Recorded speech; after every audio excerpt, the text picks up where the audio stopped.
Mehiyesen.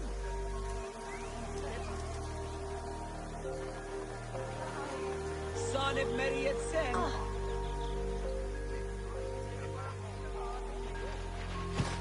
Iyanu.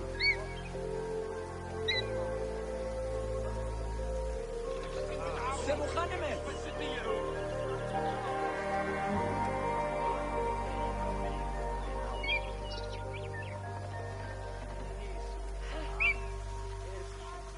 يهنج حري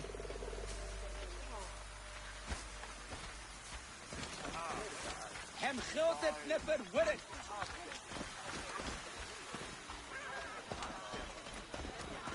يهنج حري. The Siwa Oasis is in the western desert of Egypt.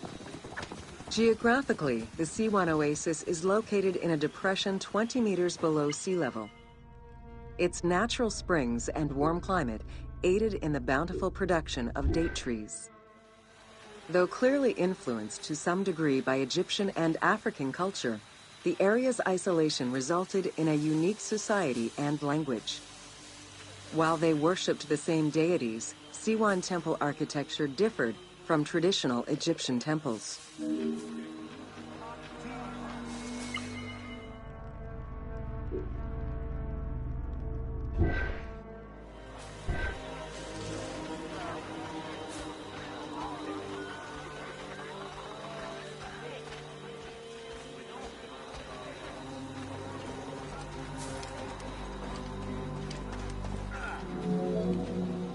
Old Kingdom Egyptians referred to the oasis as cauldron, due to its unique geographical structure.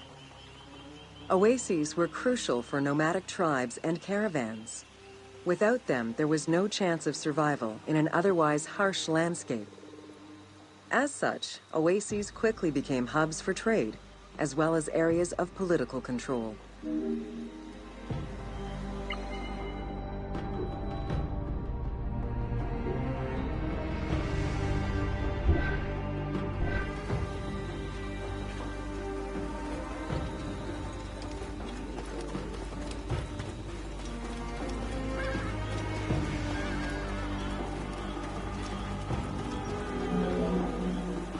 Because of the dry climate, there is very little rainfall to sustain the oases. Instead, underground rivers flood the natural basins.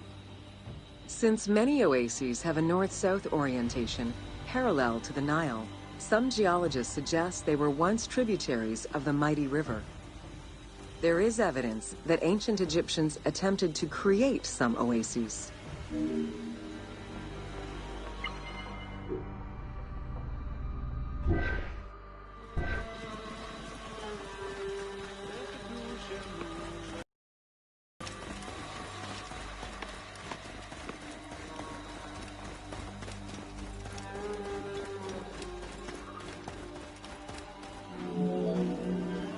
The Libyan oases are the best known, as they are geographically and culturally linked to the Nile Valley and the Delta. These western oases have a distinct geology from the other regions of Egypt. The most famous and important oases are Karga, Dakhla, Farafra, Baharia, and Siwa.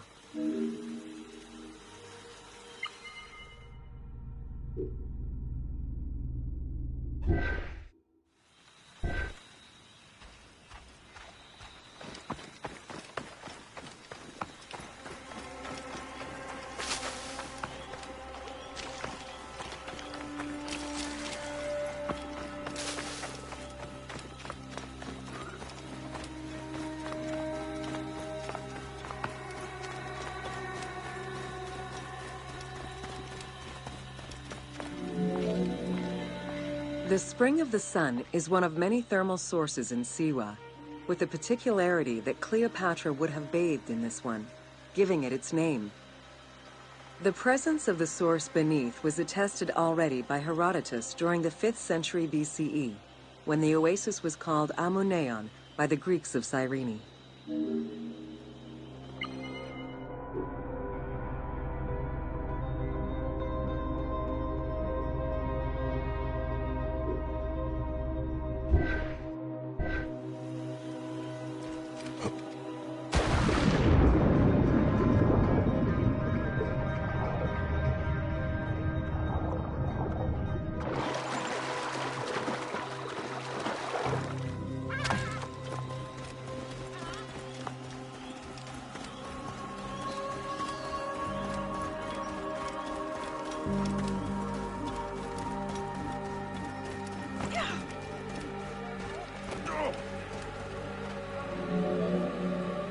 Oracles predicted the future, delivered omens that could be more or less obscure, and offered divine guidance.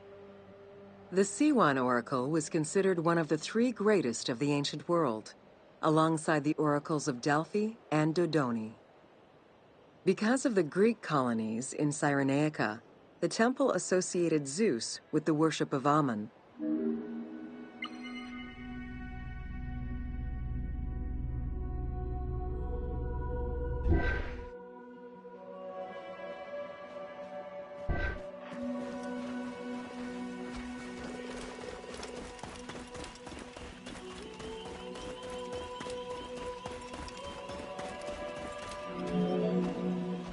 It is no wonder that Alexander the Great made the perilous journey to Siwa in order to consult the oracle, emulating the actions of mythical heroes such as Hercules and Perseus.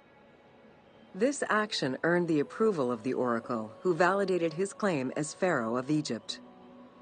He was confirmed as the son of Ammon, conferring upon him the most legitimate claim to date of all Egypt's foreign invaders.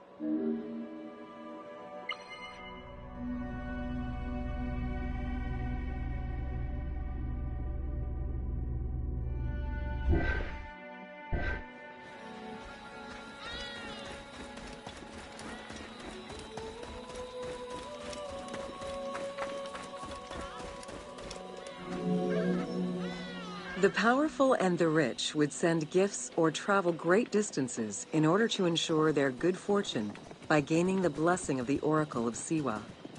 Every successful blessing only increased the soothsayer's prestige. Runner Eubotus, a famous citizen of Cyrene, consulted the oracle in order to know if he would win the 93rd Olympic Games race in 408 BCE. He did, enhancing the standing of the Siwan oracle in the process.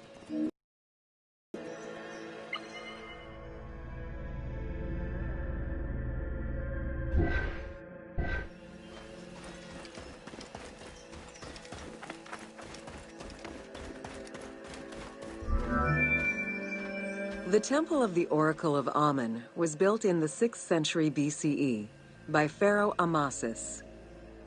In the game, its entrance is guarded by ram-headed sphinxes, the animal representing Ammon. They were inspired by similar statuary located at the British Museum. Another option would have a Greek-influenced representation of Zeus Ammon, a human-headed sphinx with horns. This representation of Zeus Ammon was very popular in Siwa.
Welcome to the Fayum.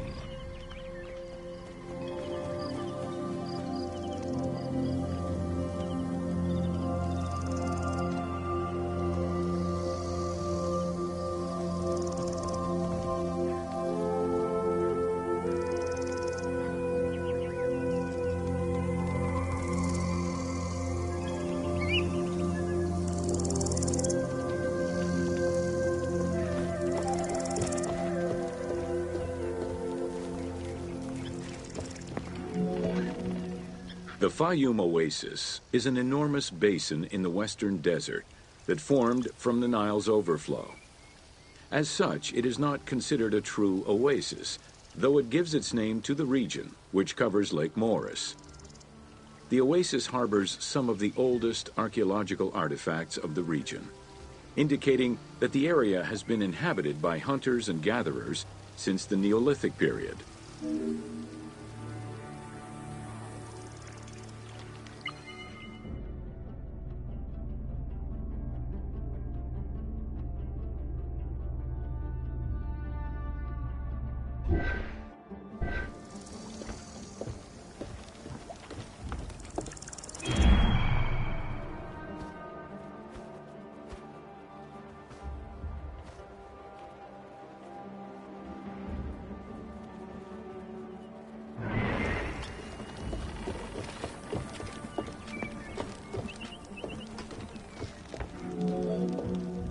The Fayum Oasis drains into Lake Moeris, which was a large freshwater lake, but at some time became a saltwater lake. In the 12th dynasty, ancient Egyptians redirected the water flow with a dam and dug a supply canal using the lake as their reservoir. Irrigation enabled them to continue growing crops of figs, grapes, and olives year-round.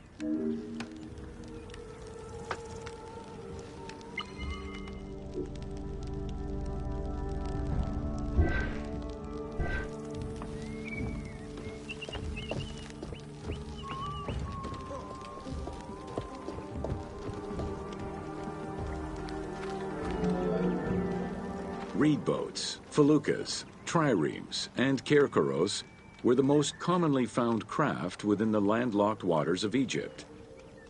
They were used for various purposes, ranging from daily fishing, trade, warfare, and travel, to the ferrying of massive stone blocks used to build the great monuments of Egypt.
The most impressive pyramids of ancient Egypt date from the Old Kingdom and can be found on the sites of Giza, Saqqara, and Dashur.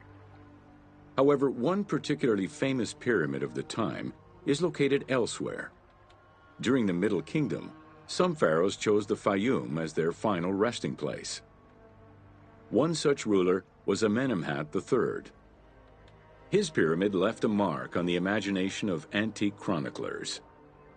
They refer to it as the Labyrinth, mostly due to the vast mortuary temple complex at the foot of the pyramid. Herodotus mentioned that he had visited 12 courts and over 3,000 of its chambers. But he was also well known for being prone to hyperbole.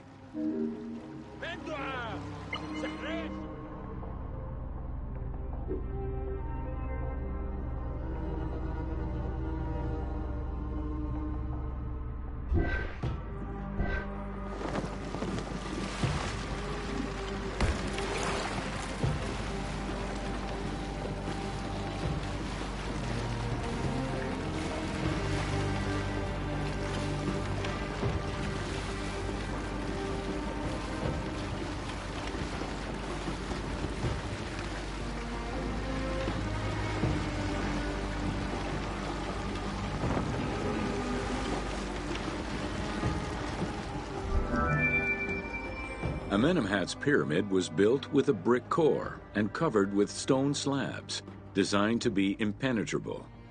The burial chamber, made out of a single block of sandstone, is unique in its design. Richard Lepsius and Flinders Petrie both explored the pyramid site, measuring 385 meters by 158 meters, and identified it as the location of the labyrinth. Their research conditions were difficult, as most of the site had been submerged by the nearby canal. Furthermore, the stones from the complex and the outer casing of the pyramid had been quarried away long ago. Ubisoft decided to give life back to this lost monument and the many crypts that were said to be devoted to the sacred crocodile god, Sobek.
Founded during the 5th dynasty, the site was popular during the 12th dynasty under the name of Shedet.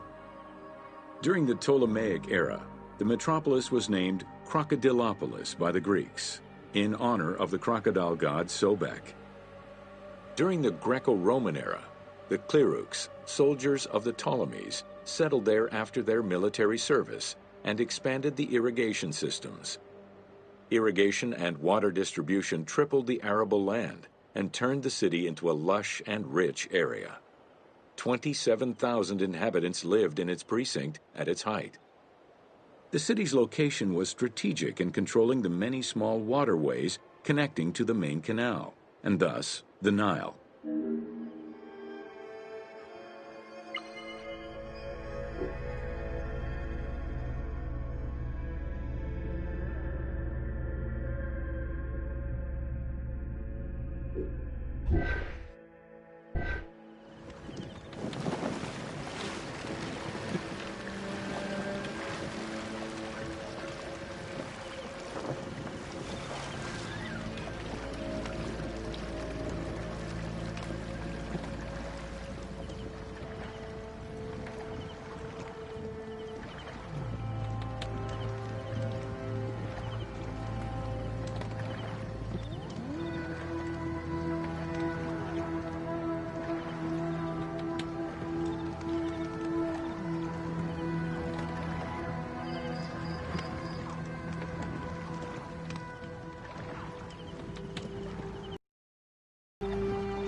The region's main cult was that of Sobek of Shedet, a divinity associated with water and fertility, both very important to an area that depended on irrigation.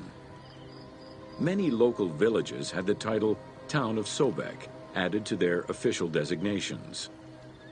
During festivals, ancient Egyptians recited hymns to Sobek, asking for his divine intervention.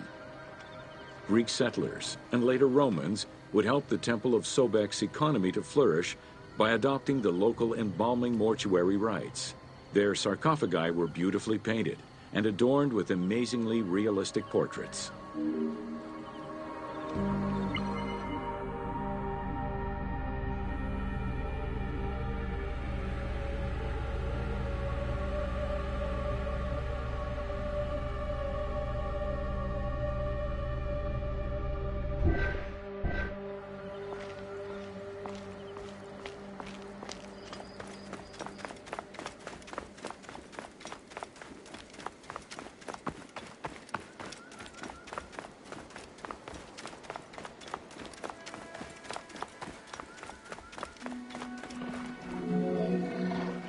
Very similar to the cult of the Apis bull in Memphis, a living crocodile was worshipped within the precinct of Crocodilopolis's main temple.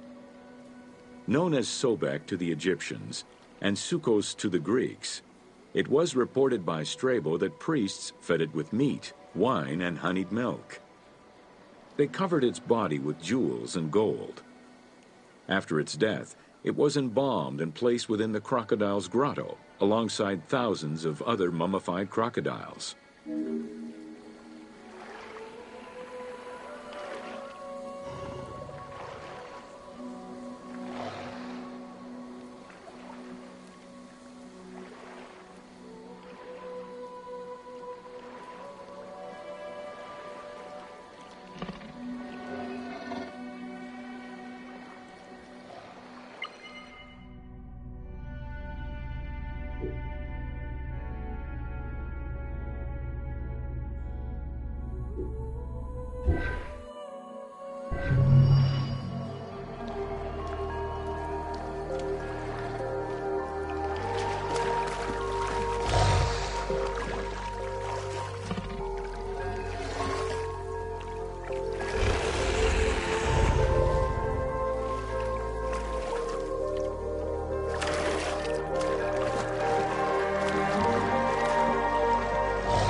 Welcome to the city of Memphis.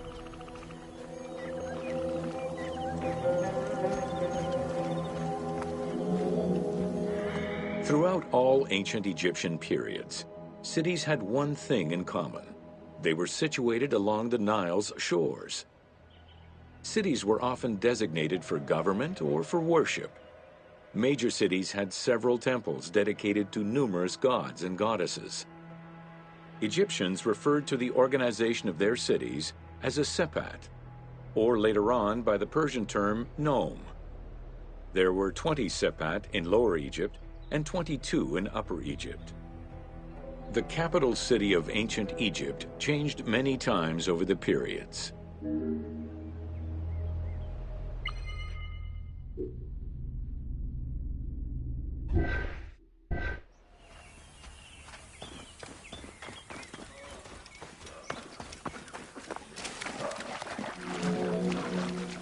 One of the largest was Memphis, located in Lower Egypt. It was a key center for religious temples, including their most important deity, Ptah, god of creation. Thebes, located in Upper Egypt, competed with Memphis and featured as both a political and a religious center. Two important temples, Luxor and Karnak, were built there. A minor capital of the Sayyid dynasty was the city of Sais. This was the last native Egyptian capital of Egypt.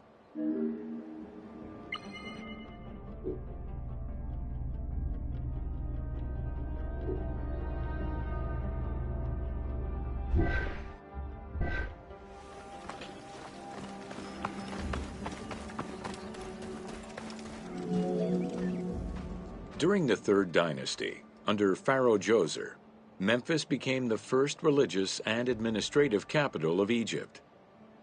Even when the political capital of Egypt decentralized itself, pharaohs were crowned in this sacred city in order to legitimize their ascension to the throne, up to and including Alexander the Great. Though little remains today save ruins south of Cairo, we can guess at the structure of the city, which stretched up to 5 kilometers in length and 2 kilometers in width.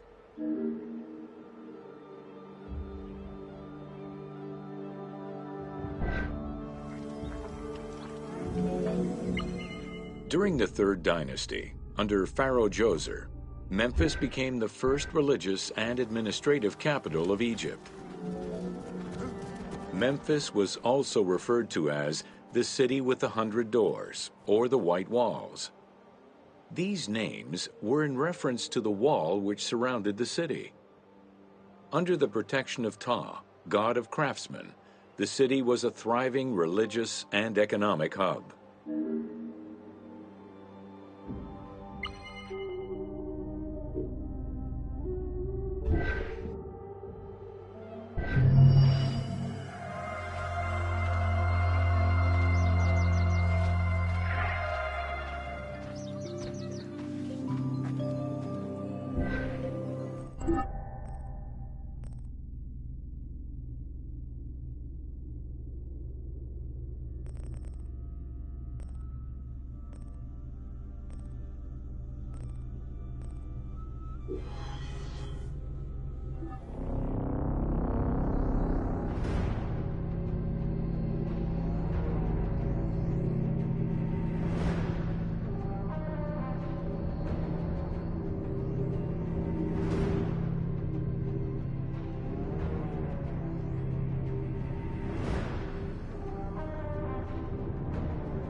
Welcome to Rediscovering Egypt.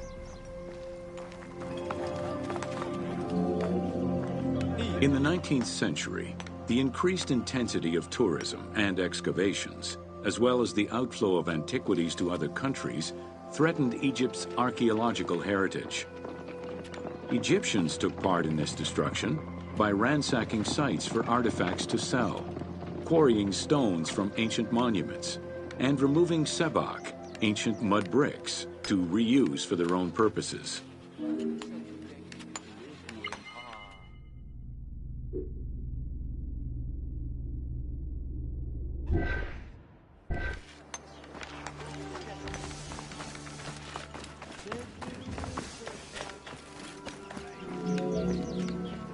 A major step in conserving Egypt's heritage was taken in 1858, when the Viceroy of Egypt created the Antiquities Service. Supported by a team of foreign scholars, Auguste Mariette exerted an iron grip on the service. He carried out his work across Egypt and into Nubia, intervening on almost every major site. Aware of the necessity of keeping unearthed artifacts in Egypt, Mariette requested a museum be created for that purpose in 1858.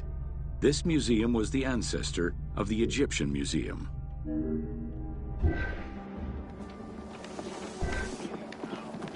Hey, adaisesti. Offertus ina eoron apolisen.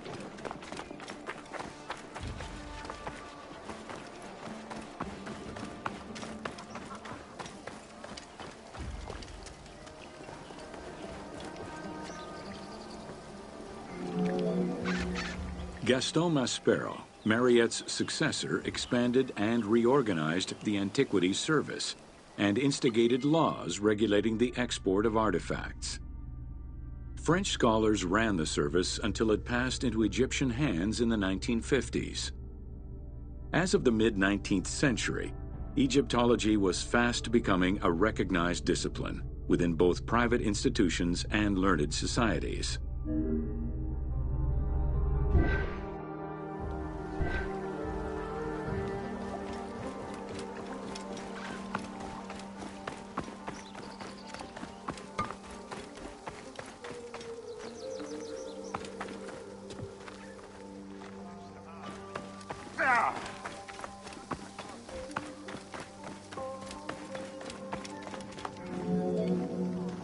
A French architect, archaeologist, and former researcher, Jean-Claude Golvin, now specializes in the artistic reconstruction of ancient cities and monuments. To date, he has created more than 800 drawings, which include 3 volumes focusing on the reconstitution of ancient Egypt. His work is exquisitely detailed and can be found in books and museums around the world.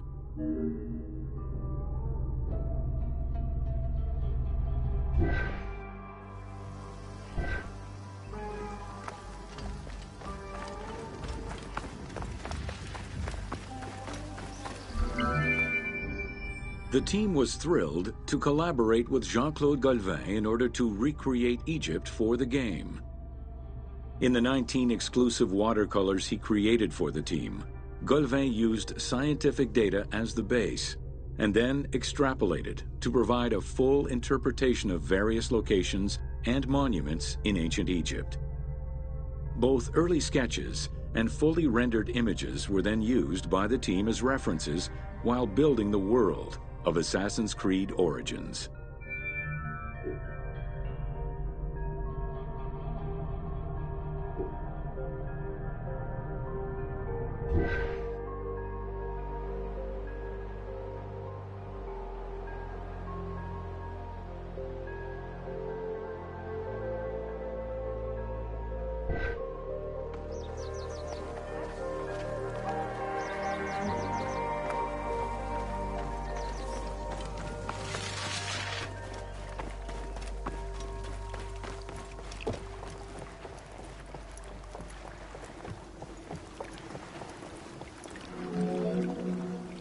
Although ancient Egypt's rich religious culture and its mortuary monuments continue to be investigated, the modern discipline of Egyptology has shifted focus.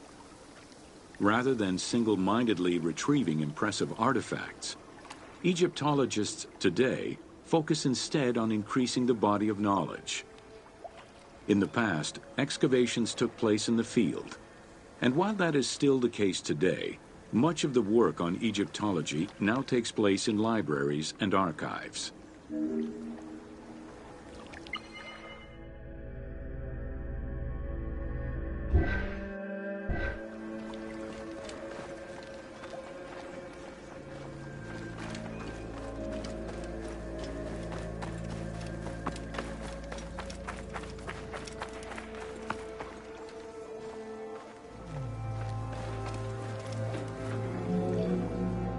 Today, archaeology in Egypt relies on an interdisciplinary approach, where traditional Egyptologists are helped by a wide spectrum of scientists from other disciplines and new non-invasive techniques.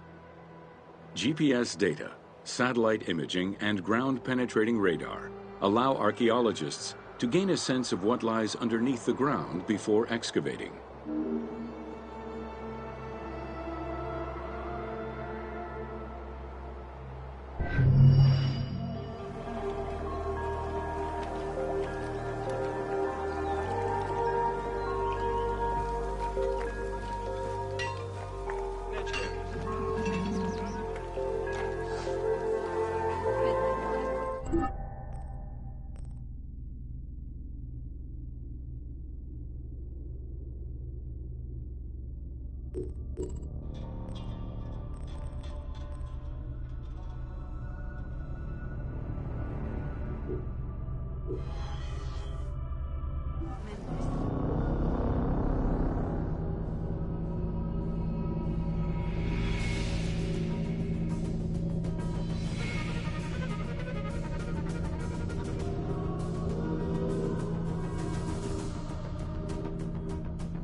Welcome to natron is a colorless salt that was used by ancient Egyptians for food preservation, cleansing products, and glass making.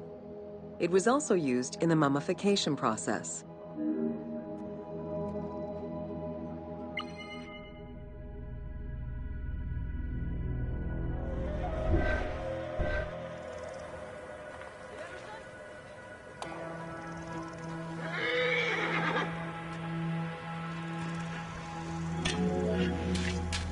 During the ceremonial embalmment ritual, the priests packed the body in natron in order to remove all of the moisture. Once the body was thoroughly desiccated, they could begin the wrapping.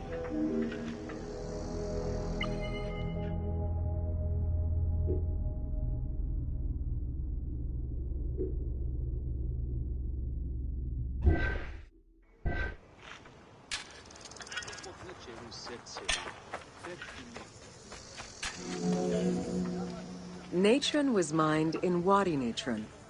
The main mining methods involved either cutting slices out of the lake bed when it was dry, or raking through mineral-saturated water to gather the mineral salts during the floods.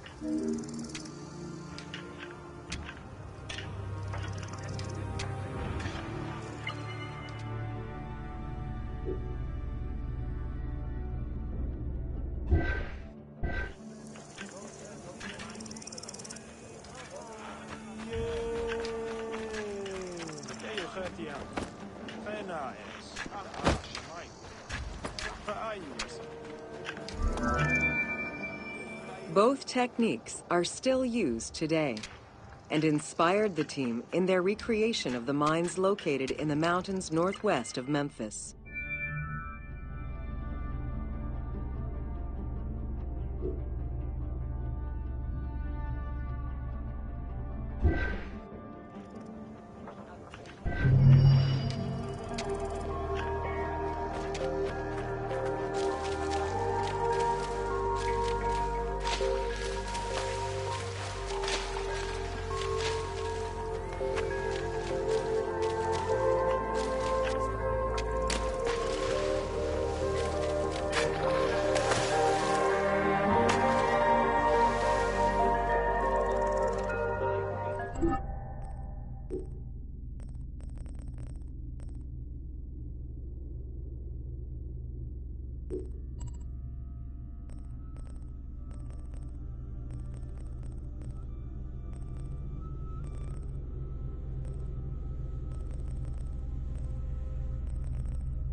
Welcome to Fauna of Ancient Egypt.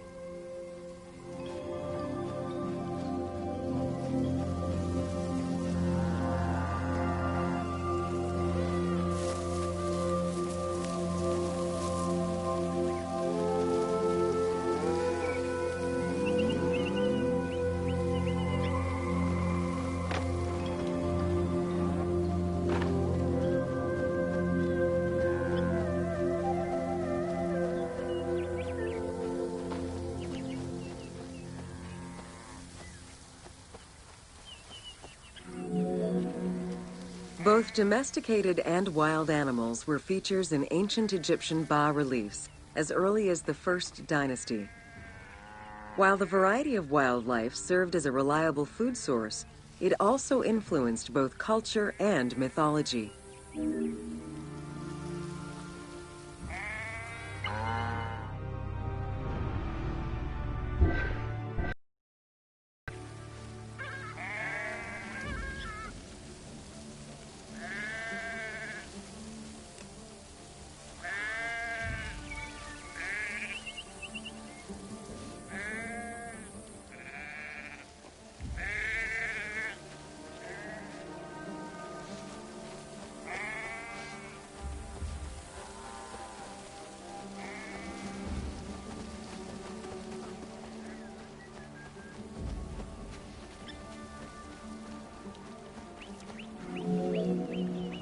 Egypt's terrain allowed for a diverse range of animals, including panthers, rhinoceroses, elephants, and many variations of antelopes.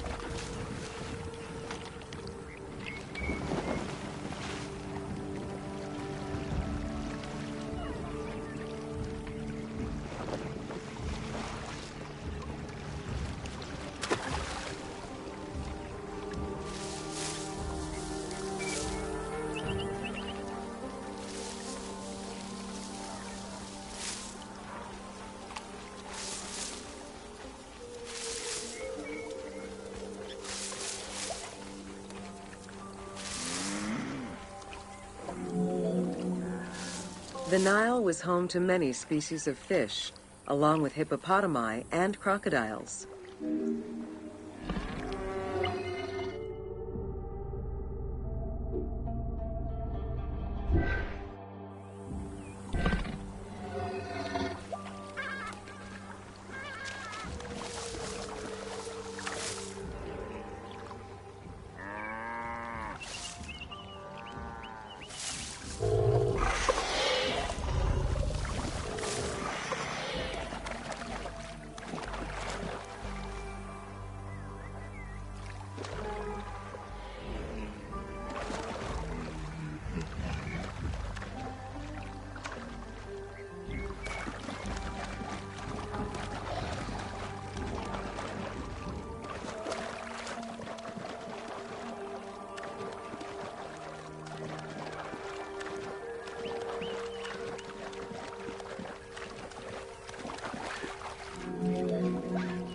The wide variety of birds that populated the riverbanks, from raptors and waterfowl to songbirds, were all cataloged within Egyptian hieroglyphic signs.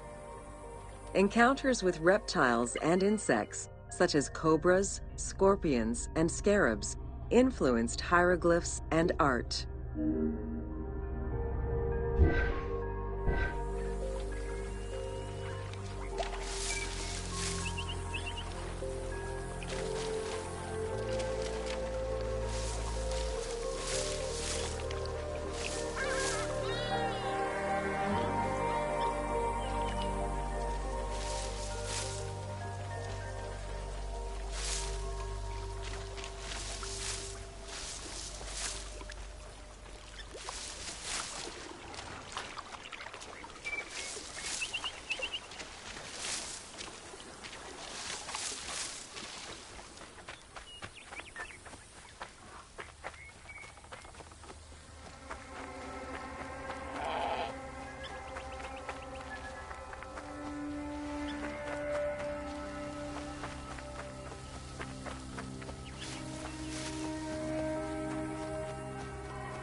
While all animals had sacred meanings, lions in particular represented power and royalty to ancient Egyptians. They were so prized by pharaohs that they were hunted to extinction within Egypt.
Welcome to Flora of Ancient Egypt. The climate and unique geography of the Nile Delta offered a wide variety of plant species. Many of these plants served as sustenance for ancient Egyptians and as crops for trade.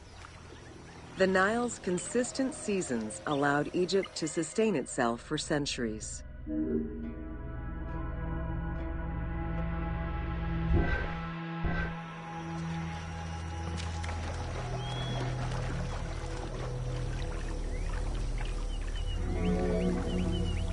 Possibly the most useful of the plants was the papyrus.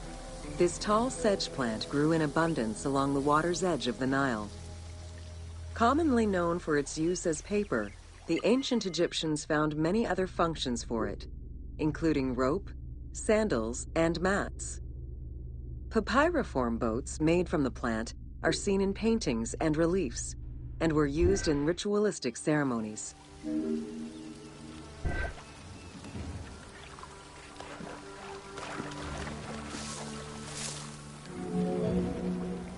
There were many types of trees along the River Nile, such as the date palm, carob, and tamarisk. The earliest fruit tree cultivated was the fig tree, followed by apple, pomegranate, and eventually olive trees during the era of the New Kingdom. Mango cultivation was the result of a late import from Asia during the Middle Ages.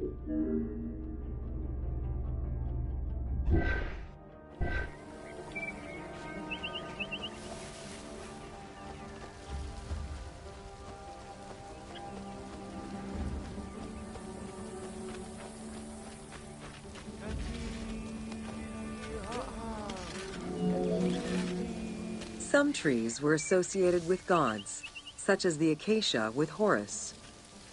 The divinities Thoth and Seshat were depicted inscribing the reign of the king into a Persea tree.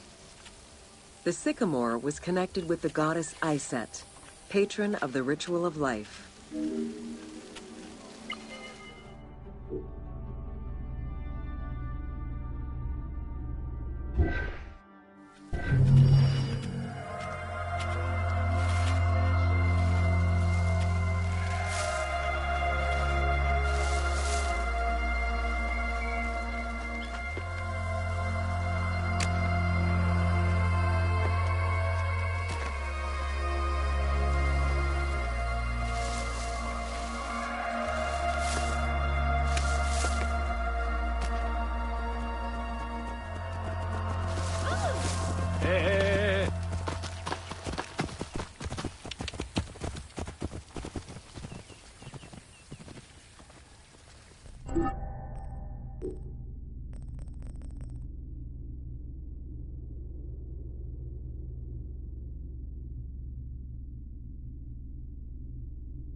Welcome to Ancient Egyptian Hieroglyphs.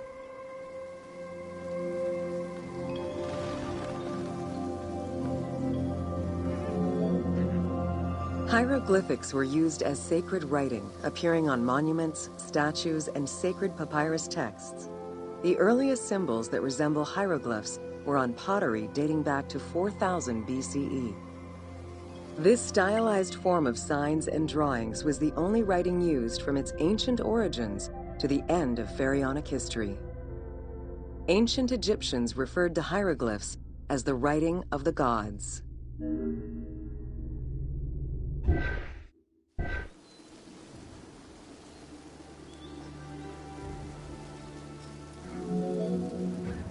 Considered a difficult language, it was intended for pharaohs, nobility, and priests, and meant to be used in ceremonies, within tombs, and for government records.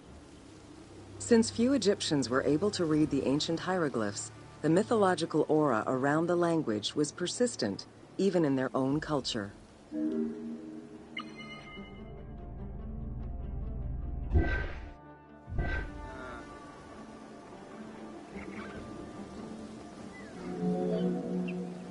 The structure of hieroglyphs offers insight into Egyptian culture, not just in what the translations say, but in the structure of the symbols themselves. They were found on tomb walls, on sarcophagi, on statues, and on pottery, and were meticulously recorded in countless ancient papyri.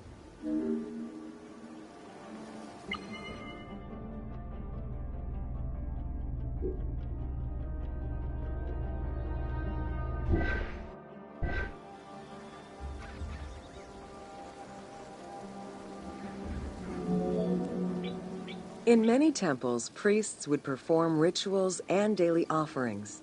These were accompanied by hieroglyphs used as spells. In tomb paintings, the hieroglyphs are represented with formulas to recite. These spoken words were meant to be spells which would allow the deceased to benefit from the offerings for all eternity. Spells and offerings were also written for the living, to enhance medicines and cure illnesses.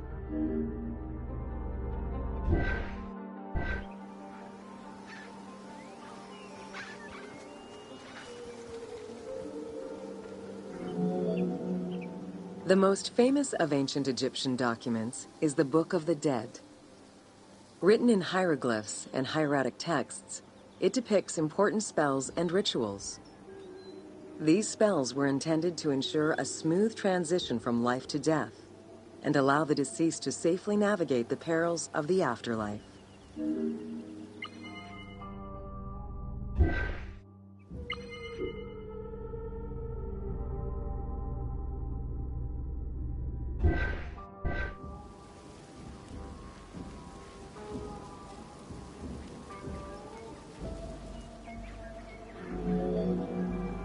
Even after it was deciphered, the reading of hieroglyphs remained difficult at times due to the many directions in which they can be read.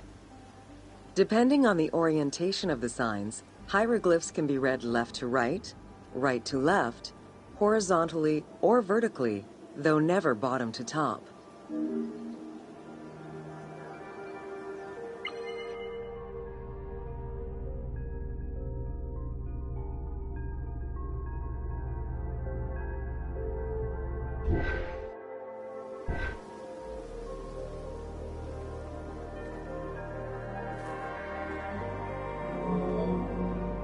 A clue on which way to read is to first notice which direction the figurative signs are facing. If a pictogram is looking to the right, then the reader is meant to start from the right and read towards the figure. Column text on a papyrus begins from the right, then goes top to bottom for each column.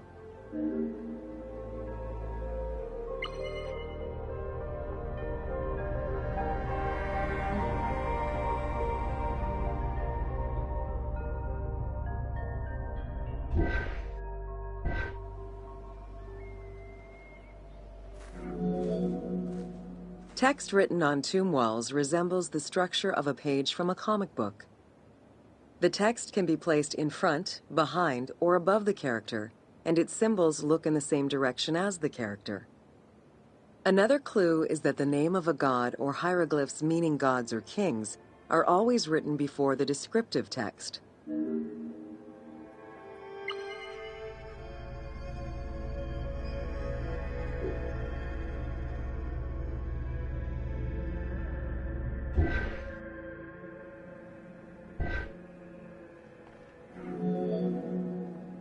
Compared to alphabetical languages, Egyptian hieroglyphs have more symbols.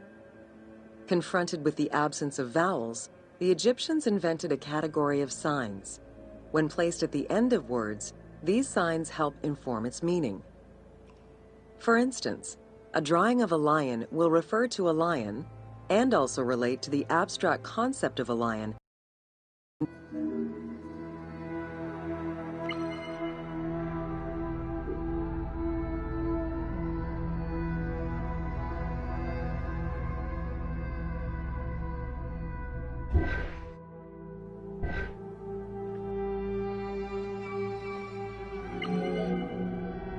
Middle Egyptian hieroglyphs contained a little more than 700 signs. By the end of the Greco-Roman period, there were 10,000 signs. Egyptologist Sir Alan Gardner created a list classifying common hieroglyphic signs and their variants.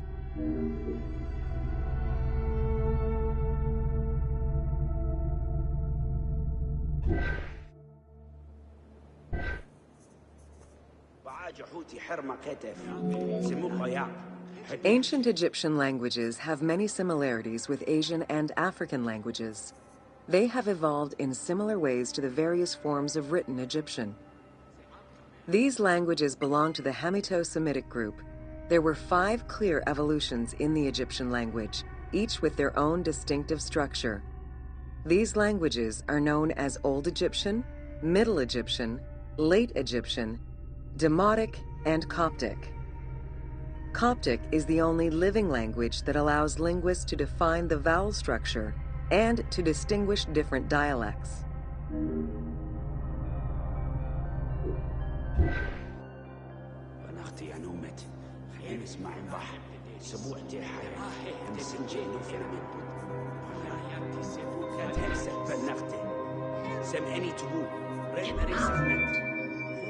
While hieroglyphs and hieratic script give us an idea as to how the ancient Egyptian language was structured and written, the way it was spoken is still up for debate.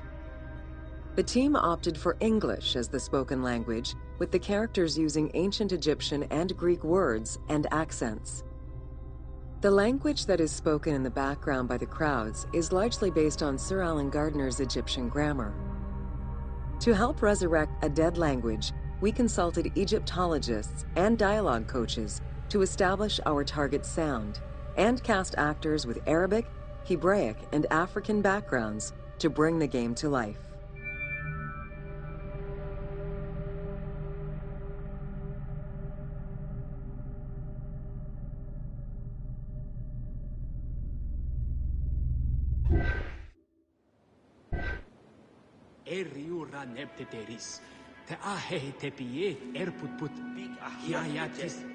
Meherneb imenet tetsiuniu ta aiet heruet.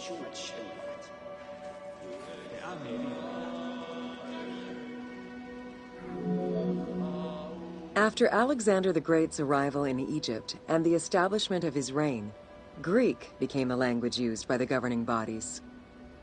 The inability to read hieroglyphs caused resentment among the Greek population. It's from this tension that the Rosetta Stone was created.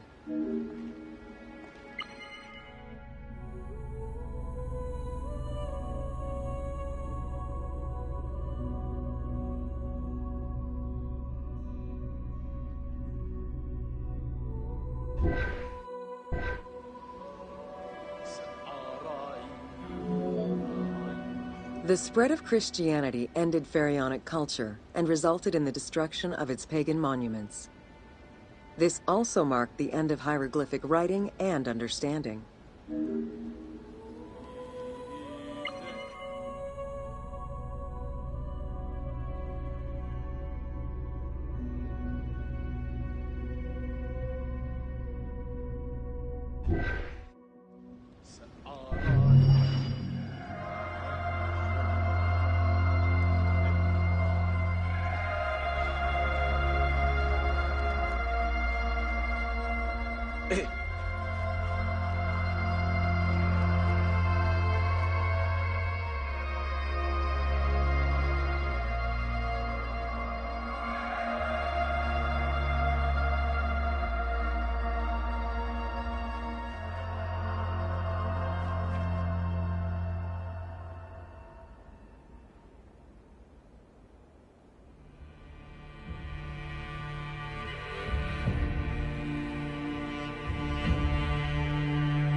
Welcome to Jean-Francois Champollion.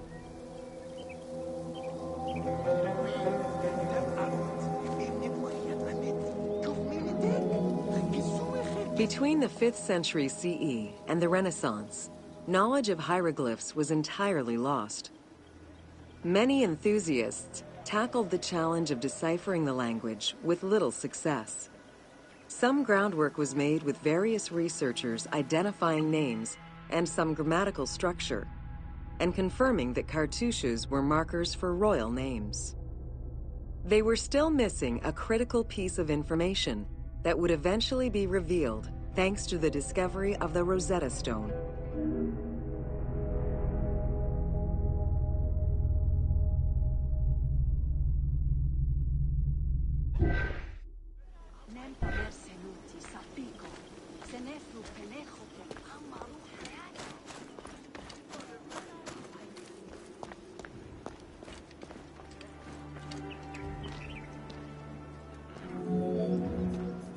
The Rosetta Stone was found in 1799 by Bouchard, a soldier in Napoleon's army. The stela dates from 196 BCE, written in ancient Egyptian and Greek with 3 scripts: hieroglyphics, Demotic, and Greek alphabet. Following the defeat of Napoleon Bonaparte in 1801, the English took possession of the stone. It has been at the British Museum since 1802 and remains the most visited object of the museum to date.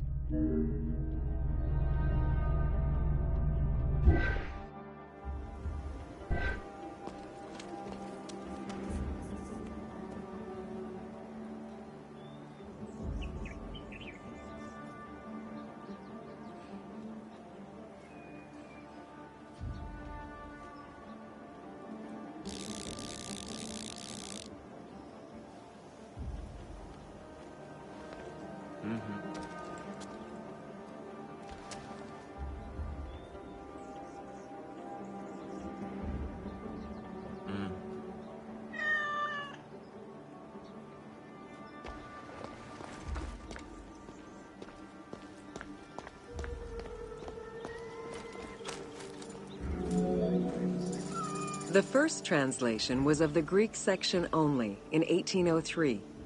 It detailed a decree of Pharaoh Ptolemy V, reminding the citizens that their pharaoh had led Egypt to prosperity. It was fully translated 20 years after by Jean-François Champollion, who was working with a facsimile.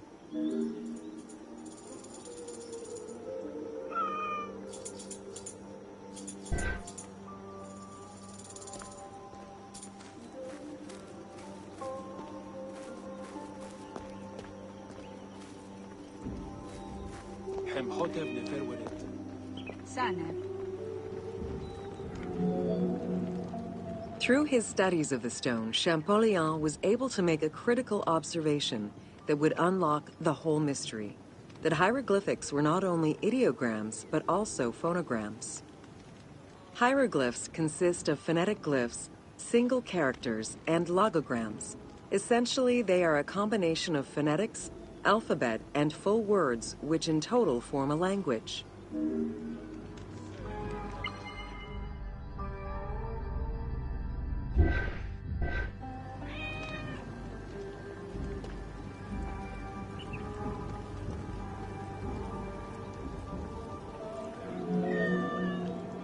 While studying the stone, Champollion realized that there was a difference in the number of hieroglyphic characters in relation to the number of Greek characters for the same word.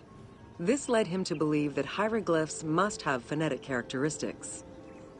This was the first step to unlocking the Rosetta Stone's secrets.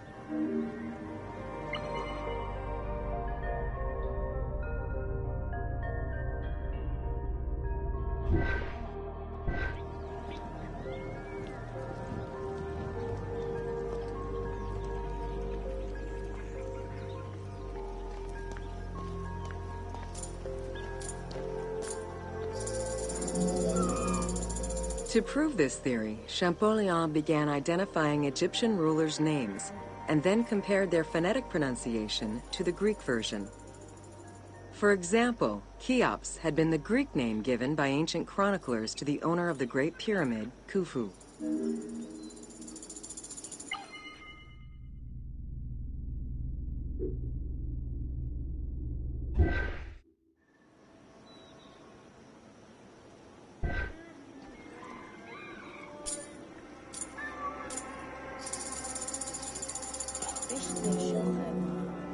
The next step for Champollion was to confirm that his approach was verifiable by using the Philae obelisk as an additional reference.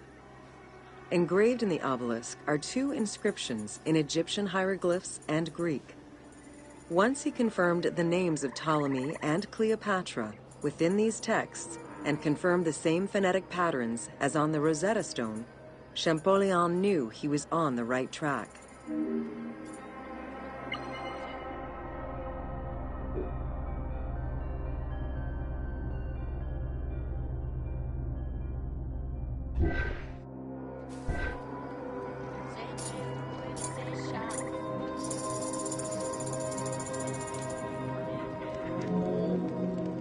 Champollion had already mastered several ancient languages when he took on deciphering the Rosetta Stone. He used his knowledge of Coptic to identify the solar disk hieroglyph on the obelisk as the phonetic translation of Ra. Further translation only strengthened his conclusion. Egyptian hieroglyphs encompass the alphabet in both phonetics and determinative ways, which means that the symbol represents the word itself.